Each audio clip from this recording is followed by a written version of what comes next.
Jenny Lawson, How to Be Okay When Nothing Is Okay. Tips and Tricks That Kept Me Alive, Happy, and Creative. Narrated by Amanda Marr. Some mornings, you wake up already tired. Your brain starts running before you've even opened your eyes, listing everything that could go wrong today, everything you forgot yesterday, everything you were behind on.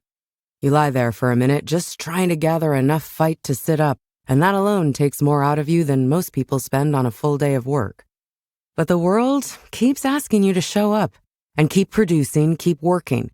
You end up convinced everyone else got some instruction manual for being a person that you somehow missed. This blink hands you a practical approach for the days your own mind works against you. You'll pick up real tools for executive dysfunction, self-doubt, and the social exhaustion that makes canceling plans feel like a win. By the end, you'll know how to protect your energy without guilt, sidestep the perfectionism that keeps you frozen, and let the weird, specific things that make you start working in your favor. Embrace your inner hippo. Have you ever caught yourself measuring your messy, unfiltered life against the glossy highlight reels streaming in from every direction? Society keeps serving up images of sleek, polished perfection, and somewhere along the way, you started believing you had to match them.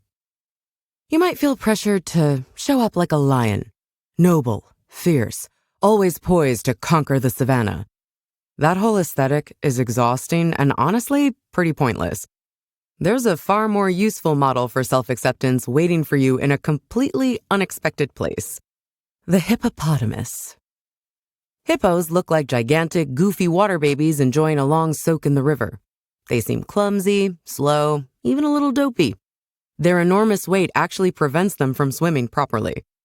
Underneath all that jiggly, unpolished exterior, though, something fierce is going on. Because here's what most people get wrong about hippos.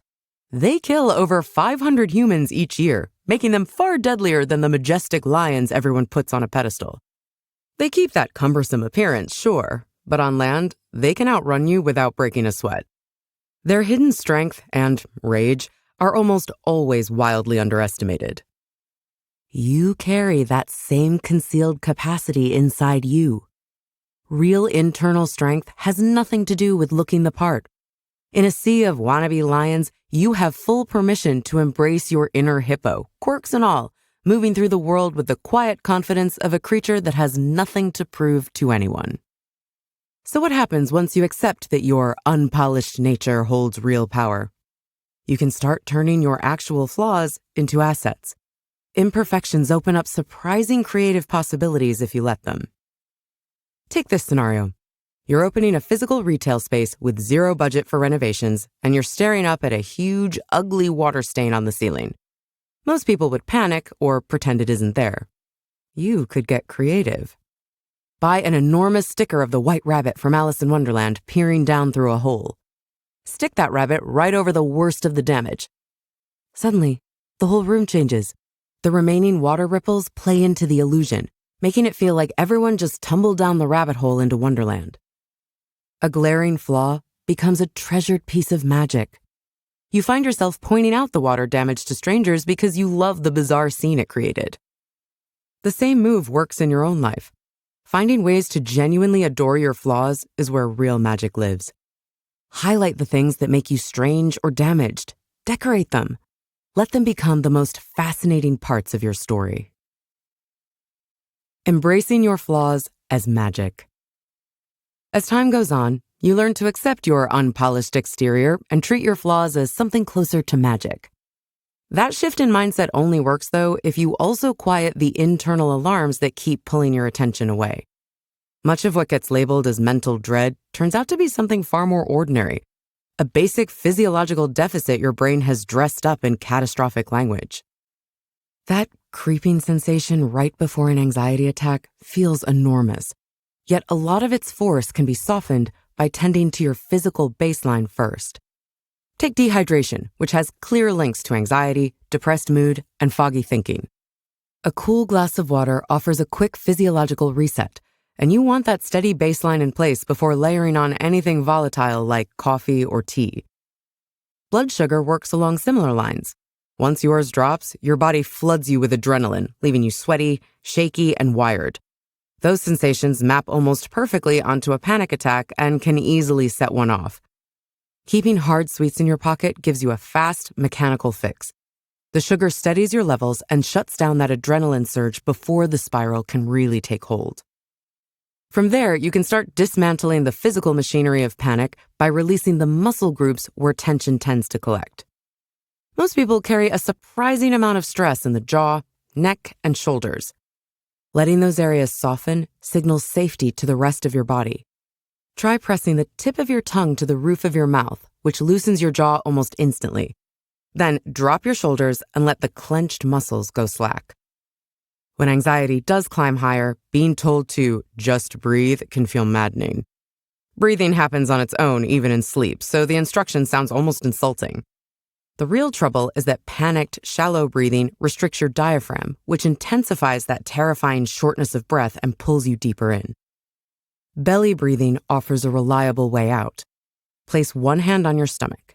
Inhale slowly through your nose, drawing the air down until your stomach rises like a small balloon under your palm.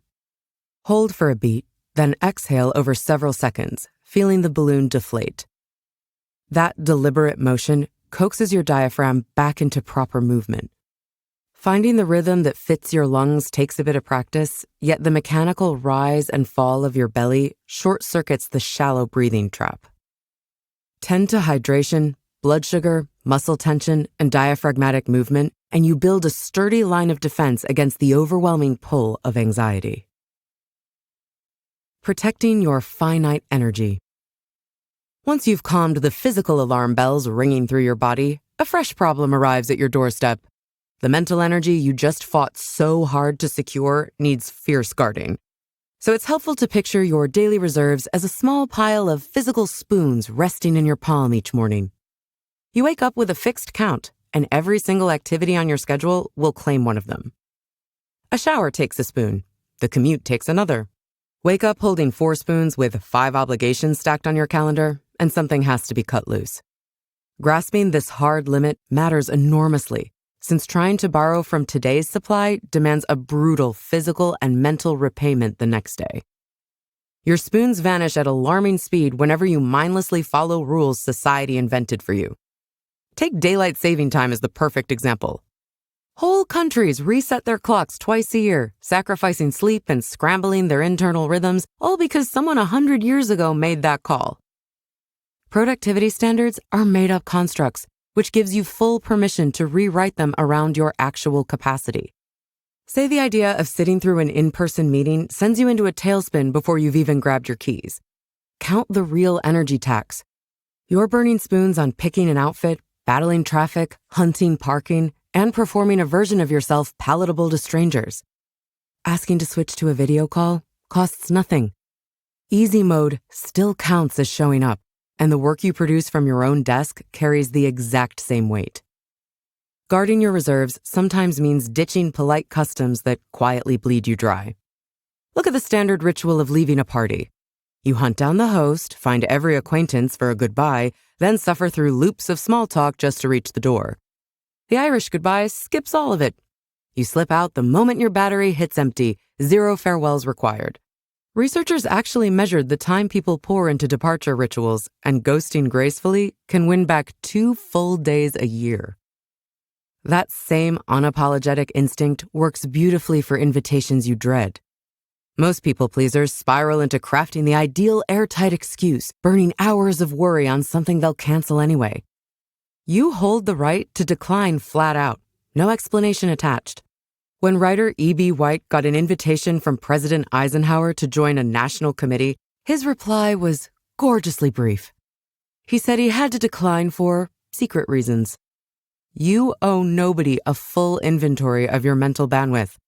Protect your peace for secret reasons, too. Breaking through executive paralysis. You've carved out the time. You've guarded your physical energy like a dragon guarding gold. And then comes the hardest part of all, actually doing the thing. That's usually when your brain seizes up completely, right at the exact moment you need it most. You finally sit down to start the work you've been protecting space for, and the whole project looms over you like a mountain with no visible trail. Your mind takes one look at everything ahead and slams shut. Think about what happens when you try to clean an entire house in your head before picking up a single sponge. The unknowns pile up fast. You start calculating every future step, every decision, every possible snag, until you're frozen on the couch having vivid fantasies about burning the place down instead. Nothing gets done. Hours vanish.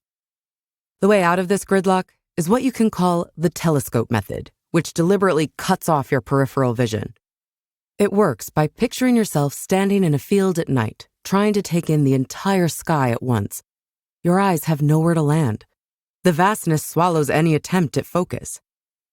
Now, swap the open sky for the narrow lens of a telescope, and suddenly the universe shrinks into something workable. One cluster of stars, sharp and close and manageable. That same mechanical restriction works wonders on daily projects. If a blank sketchpad sends you into a panic, draw a small circle in the middle and let yourself work only inside it, as though peering through a cardboard tube. If your house looks like a crime scene, refuse to consider the whole property. Pick one room. Give yourself a tightly defined focal point, then stubbornly ignore the 100 steps waiting behind it. Sometimes, even a tiny isolated task won't crack your inertia. When your own mental tricks stop working, you can reach for an outside solution called body doubling, which sidesteps internal resistance by planting another human being in your space. You invite someone to work alongside you in the same room. That's the whole trick. They don't need to understand your project. They don't need to lift a finger to help. They sit nearby, quietly grinding through their own tedious, lonely work right beside you. Their presence anchors you to the room. The moment your mind starts drifting away from something hard, you glance up, see someone else bent over their desk, and get yanked straight back into the present. They become a gentle accountability partner, almost a kindly tiny prison guard on your side, keeping you seated until the frozen gears in your brain finally catch and start turning again. Reclaiming the joy of being an amateur. Once those frozen gears of your brain finally start turning and you get actively engaged in your project, a fresh form of hesitation tends to creep in. You stare at your materials and convince yourself you lack the professional expertise to even begin. That crushing pressure to produce something flawless strangles your creative momentum before it can build any speed. You can strip away this anxiety by proudly reclaiming the title of amateur. The word traces back to the Latin amare, which means doing something for the pure love of it. An amateur carries a raw, unpolished enthusiasm that stays immune to the heavy weight of professional burnout. When you create purely because your soul demands it, you free yourself up to make massive, glorious mistakes. Those errors are a valuable part of the creative process itself. You keep a fanatical passion to keep trying, even as you fail at the beloved task over and over again. Now, as you lean into that amateur enthusiasm, you might still freeze up, convinced someone out there has already executed your idea with far superior skill. Here's the surprising flip side. Finding people who are already succeeding in your specific area is genuinely encouraging. It proves a vast audience exists for the exact things you love. Think about Mary Shelley writing Frankenstein. She was a wayward teenager surrounded by wildly successful creatives, sure she was inferior to all of them. She just wanted to tell a terrifying story, and she accidentally invented an entire genre. If every writer after her had walked away from their ideas simply because Frankenstein existed, the science fiction shelves would hold exactly one volume. You can build on existing ideas confidently and construct your own unique vision without stressing about being totally original. So how do you channel that passionate, flawed energy into something actually finished? Well, you need a concrete tracking system. Getting lost in the murky middle of a project is terrifying, which is precisely why so many people abandon their work there. You can neutralize that overwhelm by breaking your project into a tactile, visual map. Grab a stack of physical index cards and write a brief summary of a single chapter or stage on each one. Pin them across your wall so the entire structure of your work sits laid out in front of you. At the bottom of each card, pencil in the exact percentage of completion. When you wrap a work session, you walk over, pull down the matching card, and update that number. This gives you a constant visual anchor of forward momentum. You keep updating your cards until you finally hit 100% across the board.